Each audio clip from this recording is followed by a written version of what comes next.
All right, man, peace.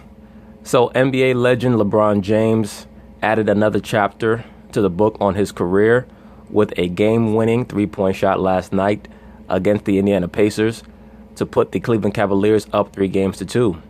Of course, they're going to talk about it, and I'm going to chime in.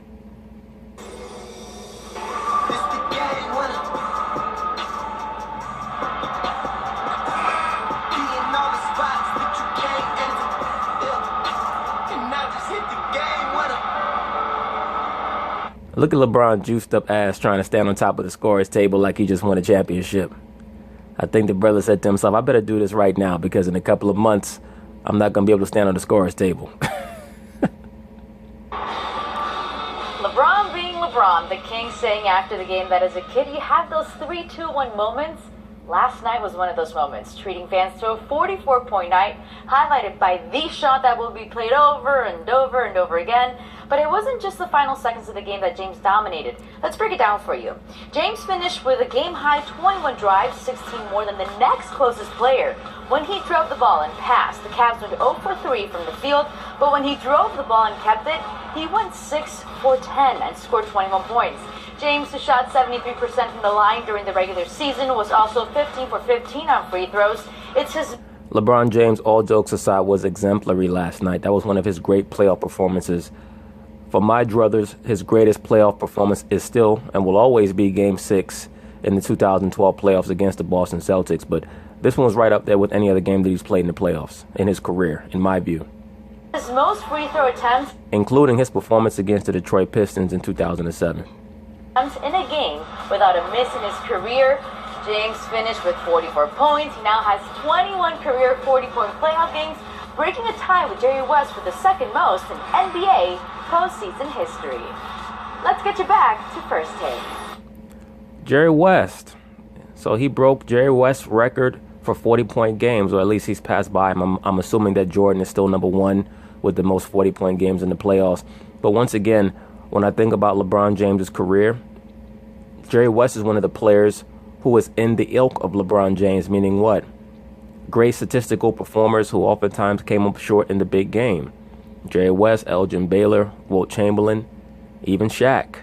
I consider in league with LeBron as athletes, as professionals in the NBA who probably should have won more championships than they actually won.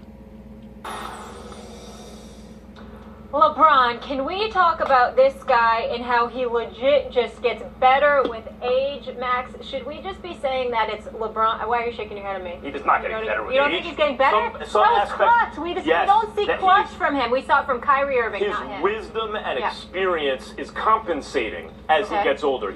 I agree with you, Max Kellerman. That's why I did a video about that in regards to LeBron James aging like fine wine, meaning what? He's in his mental prime right now. That space between the ages of 31 to 34, 35, that is when all-time great athletes are in their mental prime. That is when they can make the casual viewer believe that they're as good as or better than they've ever been because they know how to compensate for their deficiencies by adding on to their repertoire in other ways. He does not play defense. When he was in Miami, by the second season there, he was a defensive beast in the playoffs on an excellent defensive team. That LeBron James is gone. But he has compensated for the slip there, the energy and athletic ability, or at least the energy to maintain that level of athletic ability all the time, with understanding of the game that is unbelievable. It's like he's penetrating the game to the point where he's seeing through it.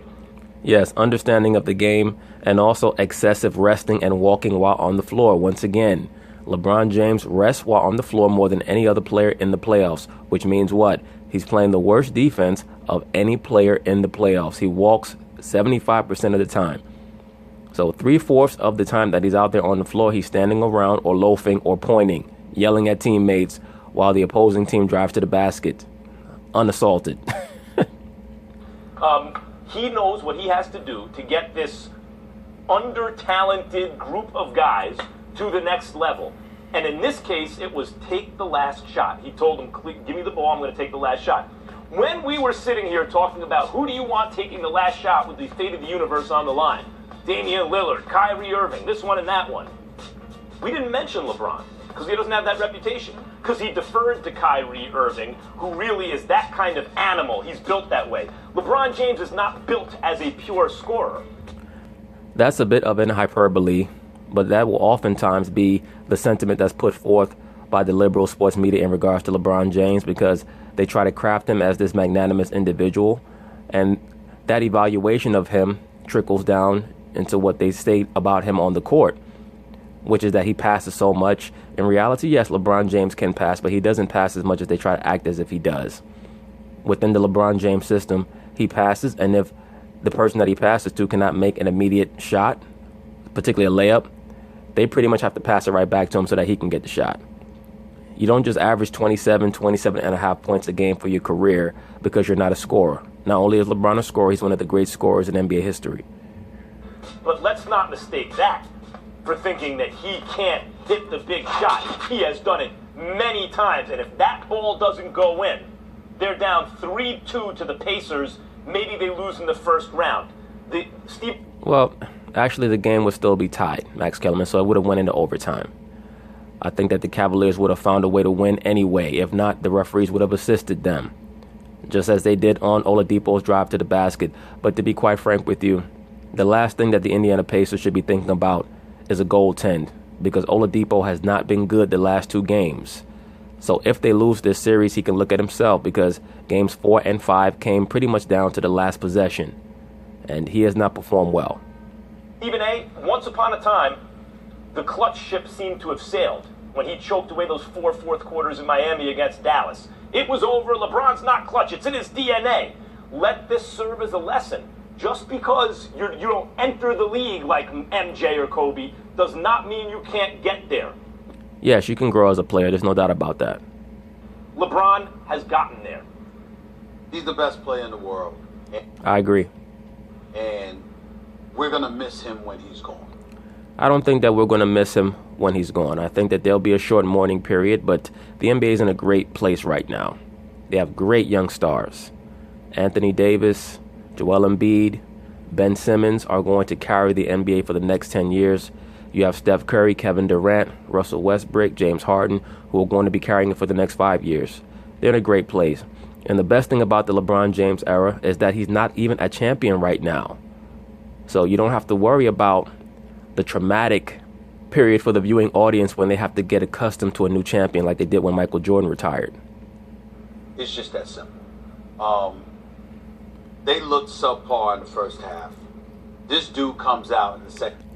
I don't think that they look subpar in the first half, Stephen A. Smith. I just think that they're a subpar team. He is an exemplary player on a subpar team. The second half, third quarter, they go on a 19-3 run. He scores 15 points in the third quarter and literally bullied his way through. He was a man amongst boys. It was one of those situations where he said, we just ain't going out like this. We're just not going out like this. And we'll talk about somebody that was even better at that mantra than he was last night in just a couple of minutes. Yeah. But the thing about it is that LeBron James did the kind of things you would expect from somebody who is supposed to be the best. He was incredible. And so it's one of those situations where you sit back, and it was the kind of performance, if I could put it in this perspective, it was the kind of performance that made you sit back and actually feel guilty of the times you're critical of him. No, sir. Why would you feel guilty about being critical of someone when you know that that critique is coming from a pure place? The only time that you should feel guilty about critiquing someone is when you're doing it out of envy or jealousy. When you're critiquing someone to improve them, when you critique yourself to improve yourself, you understand that you're doing it for your own best interest and for that person's best interest. So if you felt guilty, sir, really what you're admitting is that you have a bit of jealousy towards Mr. LeBron James. Because what you're saying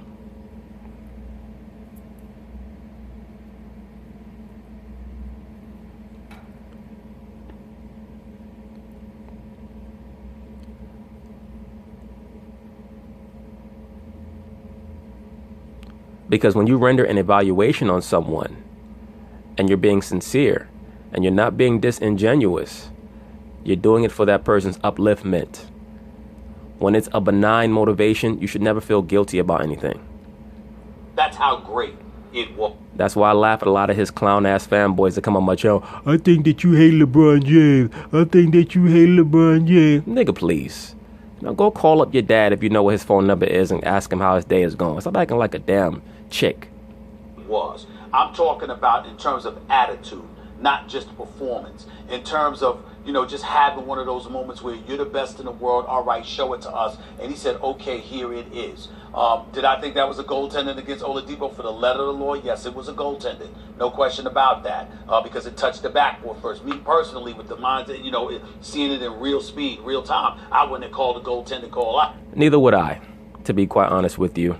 And beyond that, had LeBron James not touched it, it was going to miss anyway. Oladipo was clearly nervous when he drove to the basket. He threw up a very awkward layup. He went up off the right foot and tried to do a right-handed reverse. It was going to bounce off the backboard. That layup was not going to be converted. He needs to calm himself down in between games 5 and 6 and get back to a mental zone, a mental state where he can operate on the floor with some form of placidity, some form of calmness so that he can lead his team. Because right now he's playing way too frenetically. With the letter of the law, because of what is written in the books, it was a goaltending. Nevertheless, they had an opportunity to win the game, and he delivered. And so when you look at it from that perspective, and then you see that JR can't buy a basket, 0 for 8 from the field, 0 for 6 from three-point range, although he did a tremendous job defensively on Victor Oladipo, holding him to 2 for 15 shooting. And bringing. Yes, JR, when he wants to, is one of the better backcourt defenders in the NBA. Bringing up Oladipo and his struggles over the last 2 games. Yes, they played a role in doubling him and getting the ball out of his hands and daring other people to beat him. The flip side to it, however, he hasn't found a way to overcome that. Whereas LeBron James religiously, repeatedly, over the course of years has found a way. So in the end, we have to step back and just sit up there and say, it's almost like a soap opera. I'm watching my man Sonny Corinthos at General Hospital. Well, that's really what sports is. Sports is a soap opera for men. That's truly what it is. It's just that it plays out the human condition in athletic form. You get to see people rise, you get to see them fall, you get to see their travail, you get to see their triumph. That's what makes sports so galvanizing. Because you can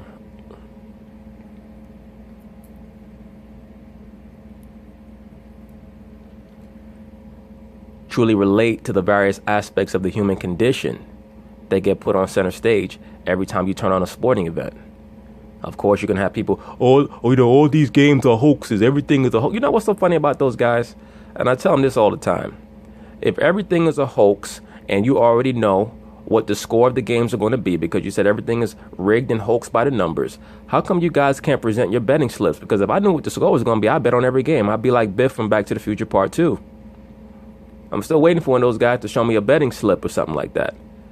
And I've gone over this in regards to the sports world numerous times. Are there certain aspects of the major sports that are controlled? Absolutely.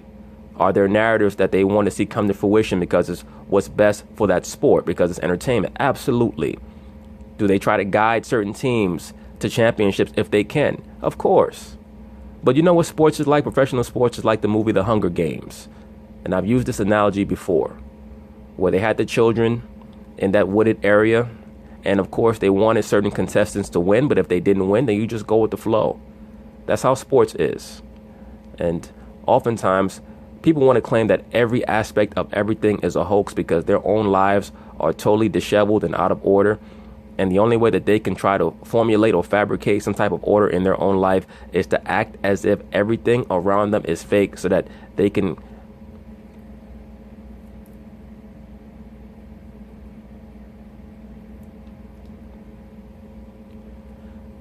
make themselves believe that they have a firm grasp of the world around them, as opposed to improving their own life. Victor Newman or I was watching Brick. Guess what? Brick, whatever the case may be. Here's the deal. Why they call you Brick, Stephen A. Smith? Is it because your hair looked like you comb it with a brick? No matter what happens, is they're falling down the stairs, getting in the coma, getting shot, whatever. They're going to live, okay? Because they're the stars. We can sit up there and be critical of LeBron James, but in the end recognize this is the preeminent superstar in the game of basketball. That's why I kill you every day, and you keep showing up the next day. Last night, he showed why. We all Stephen know. A., let me ask you something. You don't beat me. You're not winning time. Microphone's down on your tie, brother. Okay. Okay. I'm sorry. Let me ask you something. You said it makes you feel, it's the kind of performance that makes you feel guilty about the times you've been critical of him. And I know what you mean by that. Right. When LeBron, as I mentioned, choked away 4 consecutive fourth quarters in the finals. Yeah. Yes, sir. Please say that again. He choked away 4 consecutive fourth quarters in the 2011 NBA Finals. That is why, once again, you cannot compare him to Michael Jordan. Not even a little bit. Sorry. But that ship has sailed. Yeah, I'll never On apologize the for that. super team. I'm not saying that doesn't get weighed in the balance either. Right? You're going to compare him to Michael Jordan. He's going to come up a little bit short because Jordan at his peak was a little better and because of moments like that. But you have also, I've heard you, when we're talking about LeBron on the all-time list, use the fact that he didn't get to the league as a crunch time killer the way Kobe did, obviously the way Jordan did. Let me say this about LeBron James and his alleged crunch time deficiencies. LeBron James is a much better pressure performer than he gets credit for, and Kobe Bryant is a much worse pressure performer than he gets credit for. Even with the attitude of a Russell Westbrook, whether or not Westbrook's always effective in those moments, he wants it. Exactly, because Westbrook comes from the Kobe Bryant school of take the shot, take the shot, take the shot. Westbrook and James Harden, they're definitely acolytes, initiates of the Kobe Bryant ideology of basketball performance. You always know what they're going to do. They just happen to be very talented, they work hard, but you pretty much know what they're going to do. And it's really only a matter of how hot they're going to be. Are you ready now to admit that though he didn't get to the league that way, he is that way now, and not hold that against him when you're comparing him to other non-Jordan players, given the quality of his prime? No, I'm not ready to say that. Here's why. Because when we judge players, we judge them in totality. You know, we remember the air balls that Kobe shot when he was a rookie just as much as we remember the championships and the great performances en route to his first championship. Yes, and don't forget how he gave up a 3-1 lead to the Phoenix Suns and decided in Game 7 that he wasn't going to shoot. That should be held against him as well. Don't forget the performance in 2004 against the Detroit Pistons, where Kobe was horrific against the Detroit Pistons. Playing with 3 other Hall of Famers, he refused to pass them the ball. When Shaq fouled out and he ultimately sat up there and took over against the Indiana Pacers. We remember these things. We take everything into account. And remember, what these guys have to do is put on their big boy pants and grow up and understand. Just because we're sitting there and saying you're not something, we are in no way diminishing your greatness. We are just saying there's levels to this. Now, when you talk about a guy like Michael Jordan, there is a level that is not But let's going to leave be Jordan out, because my point is, let's put Kareem, let's put Russell. I'm just saying. I'm not comparing LeBron to them. I'm simply saying when we look at Kareem, when we look at Will Russell, when we look at Wilt Chamberlain, we take everything into account. We don't omit things. Right, so I understood. That's all I'm saying. I agree with that. Right. My point is, the quality of... Well, I think that people actually do omit things when it comes to Kareem. Because I was not even aware until about a month ago that Kareem was given an MVP in the mid-'70s when he did not even make the playoffs on that Milwaukee Bucks team. So, even though I still have Kareem number 2 on my all-time great list after Jordan, that's another reason why he would not be number 1. The fact of the matter is that he won 6 championships, and on all 6, he happened to play with another player who would be no lower than top 15 all-time on most people's NBA all-time player ranking. He won his first championship with Oscar Robertson. He won the last 5 with Magic Johnson.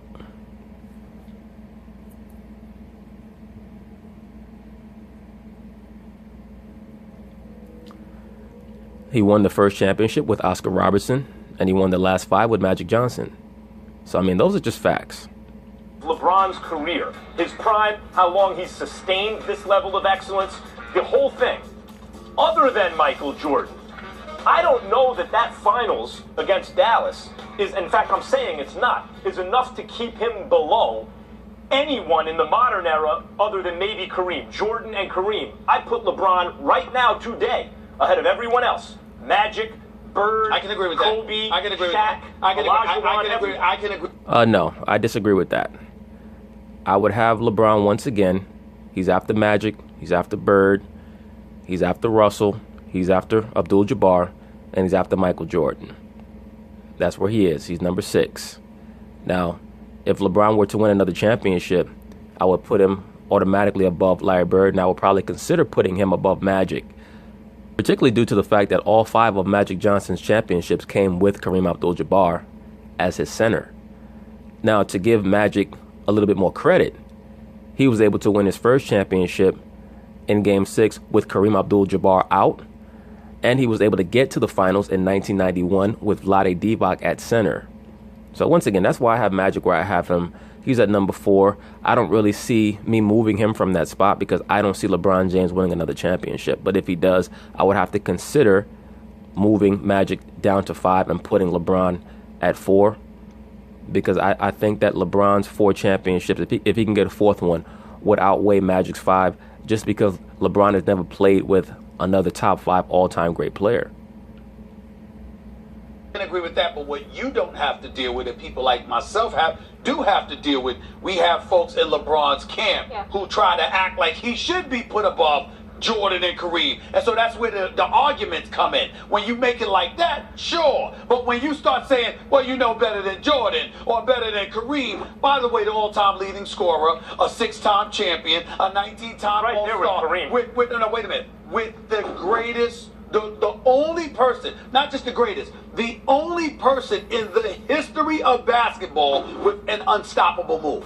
The only person, not the first, not only that, the high school, the only. Let me say this very quickly. Speak for Yourself, which is a television show on Fox Sports 1 with Jason Whitlock and Colin Cowherd. They had Dante Jones, one of LeBron James's former teammates, as a guest commentator. And of course, the conversation started to veer towards the Jordan versus LeBron argument. And Dante Jones made a statement that provided some insight to me in regards to a lot of the substantiation that most likely goes on inside of the Cleveland locker room and inside of LeBron James's inner circle to corroborate the sentiment that LeBron should be ranked above Jordan. Because Dante Jones stated in regards to Michael Jordan, well, Jordan won those last 2 championships against Utah against an old Karl Malone and an old John Stockton. It wasn't like he went against younger teams, so I kind of put a strike against him for that. That's what Dante Jones stated. So I could tell that he was in full LeBron James superfan mode, and most likely he first heard that statement, that sentiment, from within LeBron James's camp, because they're trying anything that they can to tear down Michael Jordan behind the scenes. Like I had one of these brothers in the comments, oh, well, you know, LeBron has always gone out of his way to say good things about Jordan. Bullshit. Bullshit. He says that for the cameras, but he's desperate to be considered number 1. LeBron is the type of guy who wants to accept being made valedictorian when he knows damn well that all his teachers have given him a curve on his grade because they liked him, as opposed to him actually being the best student. He's that guy. And look, I like LeBron, but I have to call a spade a spade. It is what it is. High school, college, pros, everything. The sky hook is the only unstoppable move in the history of the sport. And we're going to put LeBron above that? No, you cannot do that. Well, okay. You cannot do that. Listen. You cannot do that. I love Kareem. I think it is up for debate if you take Jordan out of it. I had a good conversation with Rich Paul from the game the other day. Okay. And Rich, I love LeBron. The guy ain't better than Jordan. And I think people understand that, at least who've lived through also the Jordan era and even... Absolutely. Because you have to have lived through the Jordan era to put things in proper context. If you're 22, 23 years old, it's very difficult to understand the impact that Michael Jordan had on the game in the 90s and how he took the NBA from being a great national sport to a global sport, of which LeBron James has benefited greatly. That is why, once again, that's why LeBron wears number 23. He knows who inspired him.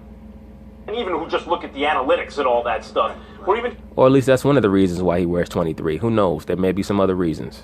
Or even just trust your eyeballs. I'm saying take Jordan out of it, Stephen A. I'm saying take him out of it. The other stuff from LeBron. Okay, let's take Kareem out of it, too. Okay, let's just talk about the nonsense. But I said I agree, but what I'm saying to over you... Kobe, over Magic, listen. over Bird. Here's what I would say to you. No, he's not over Magic or Bird. He is over Kobe, though. I know a lot of Kobe's fanboys not going to like that. Kobe has the most intense fanboys of any fan base. Good Lord. Whew. I hope Vanessa Bryant knows that Kobe's sleeping around on her, because He got about 1 million fanboys out here that want to have his baby. When I think about Kobe the Killer, and I also backing up. Here's where I'm backing up. I've often said this. I'll take LeBron over anybody in the world outside of Jordan for the first 46 minutes. The last 2 minutes, there's several people that I would have picked ahead of him. Okay, but you see, LeBron can hit those shots too. Listen, he can hit those shots, but to me, when I think about Kobe, I'm not doing that. When I think about Larry Bird, I'm not doing that. Absolutely. Larry Bird, one of the great clutch shooters ever. Kobe Bryant's a very overrated clutch shooter. Doing that. I'm just not. But they're both available. Like, we got the NFL draft tonight. Kobe, LeBron, Bird, Magic, they're all still up on the board. Who are you taking with your pick? Because I'm taking LeBron. I'm not thinking about it that hard. All right, you looking at, let me not go the last 2 minutes. Let's go last shot. Come on, see what I'm saying? I'm saying, okay, you got to factor it all in. Come on, Stephen A. Smith. Why are you changing the argument? Who are you going to take, Negro? The way to respond to Max Kellerman's question is this. It depends on who the coach is and who your teammates are. That is going to heavily determine who you would take in that situation. Because if you have a great center, then yes, you'll take Magic or maybe even Bird. But if you're starting from scratch, then yes, you take LeBron James because you know that no matter who LeBron James is playing with, he can lead you to 50 wins in the regular season. And he's going to be a hell of an out in the playoffs. Factor it all. I'm going Bird. You're factoring everything in. I'm going Bird. Over LeBron. The last shot. No. Ball in your hand. But I want Bird. What I'm saying is, you just said all the things included. Now, Stephen A. Smith believes, in my view, that most likely he would take LeBron James over Bird. But for the sake of perpetuating a debate, an argument, because this is a debate show, he wants to change the topic matter and turn it into a last-second shot scenario so that he can argue Bird over LeBron James. I would take Larry Bird, period. Particularly prior to the back injury. Take those PEDs out of LeBron and let's see how good he really is. Including allegedly. Choking in the finals get factored into the evaluation of the player. Sure. I'm saying factor everything in. The last shot, the last 2 minutes. I'm taking LeBron. Over everyone. I'm taking LeBron. Me too. Absolutely. Yeah, all-time great dominance last night. Showed clutch on both ends. A really impressive performance. Still to come, though. But anyway, that's it on the LeBron James game-winning shot video. The brother is still the best player in the NBA, particularly since he's risen his comprehension of the game to an ethereal level. So we'll see what will befall the Cleveland Cavaliers, most likely in round 2, because I believe that they're going to get out of round 1. But anyway, peace.